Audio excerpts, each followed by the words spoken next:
सो Next.js के अगले episode में आप लोग का स्वागत है।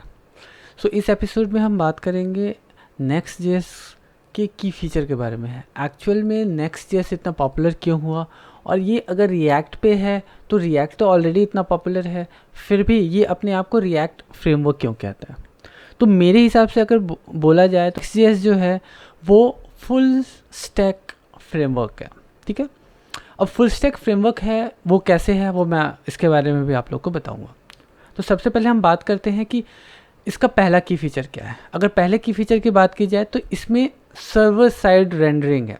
सर्वर साइड रेंडरिंग को ऐसे आप समझिए कि पूरा का पूरा जो है कोड जो है वो सर्वर साइड में पड़ा हुआ है, और वो रन टाइम पे जब हम रिक्वेस्ट भेजते हैं किसी पर्टिकुलर पेज के लिए तो पूरा का पूरा कंटेंट जो है वहीं से आता है हमारे ब्राउज़र में।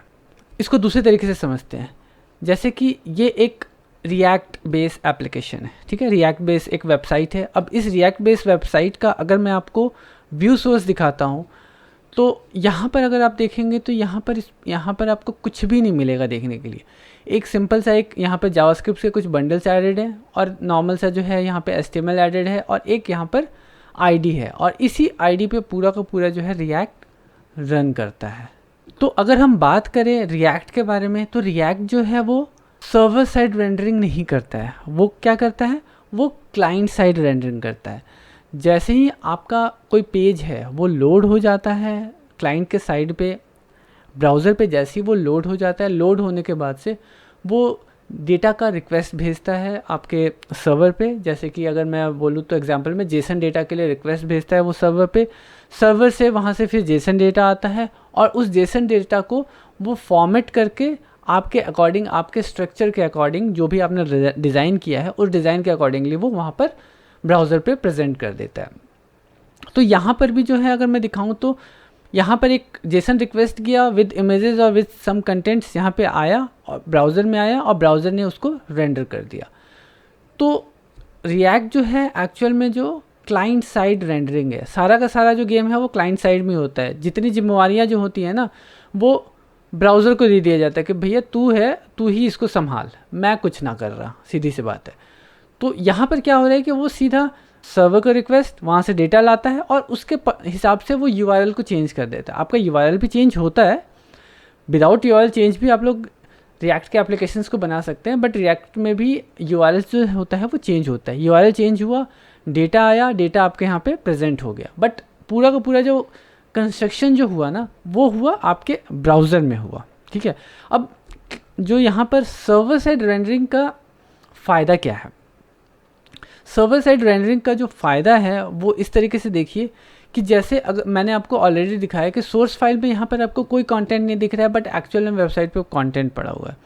अब इस केस में क्या होता है कि जितने भी आपके सर्च इंजन जो हैं, जो भी जैसे कि गूगल हो गया या फिर बिंग हो गया, या जो भी आप यूज़ करते हैं, जिनको आप टारगेट कर रहे हैं, जब आपके वेबसाइट पे आएंगे तो उनको कुछ भी नहीं मिलेगा। वो उनको मोस्टली जितने भी हमारे सर्च इंजन होते हैं वो क्या करते हैं, आपके व्यू सोर्स को रीड करते हैं। ठीक है, सोर्स पे जो भी कंटेंट होता है उसको रीड करते हैं।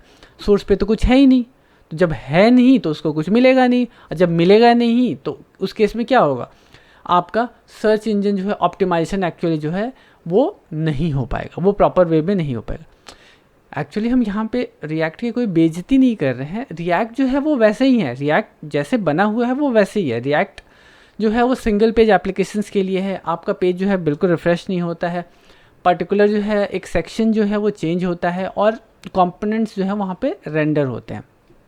लेकिन अब रिएक्ट जो है वो पर्टिकुलर रेंडर कर रहा है, तो यहाँ पर क्या कर रहा है कि वो सब चीज़ें ब्राउज़र के साइड से ही कर रहा है। लेकिन ऐसा नहीं है कि रिएक्ट के पास जो है वो सर्वर साइड रेंडरिंग का ऑप्शन नहीं है। रिएक्ट के पास भी सर्वर साइड रेंडरिंग का ऑप्शन है, बट उस चीज़ को करने के लिए आपको कुछ स्पेशल कॉन्फ़िगरेशन करना पड़ता है। उसके बाद ही रिएक्ट जो है वो सर्वर साइड रेंडर होके डिलीवर होता है आपके ब्राउज़र को।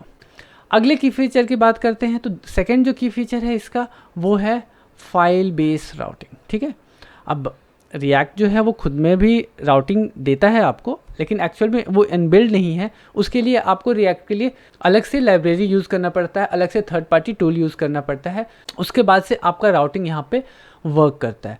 बट यहाँ पर क्या है कि वो राउटिंग के लिए आपको एक थर्ड पार्टी टूल ऐड करना पड़ता है, ठीक है। बट Next.js के केस में है कि यहाँ पर वो राउटिंग जो है वो फाइल बेस्ड है। File based in the sense कि आप जिस फाइल के लिए आप रिक्वेस्ट भेजेंगे उस फाइल को वो आपको रिटर्न दे देगा।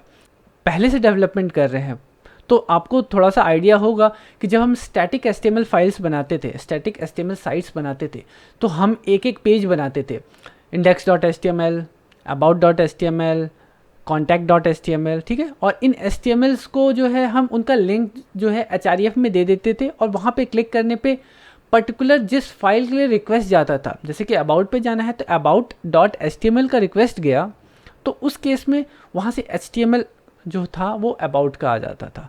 तो सेम Next.js जो है अब थोड़ा सा फिर से हम पीछे लेके गया और उस मोड में लाके उस तरीके से इन लोगों ने यहाँ पर स्ट्रक्चर बनाया है कि हम जिस .html फाइल को या जिस फाइल को का हम रिक्वेस्ट भेजेंगे सर्वर पे, वो उस फाइल को रेंडर करके वहाँ से हमें पूरा का पूरा कंटेंट जो है वो हमें डिलीवर करेगा हमारे ब्राउज़र को।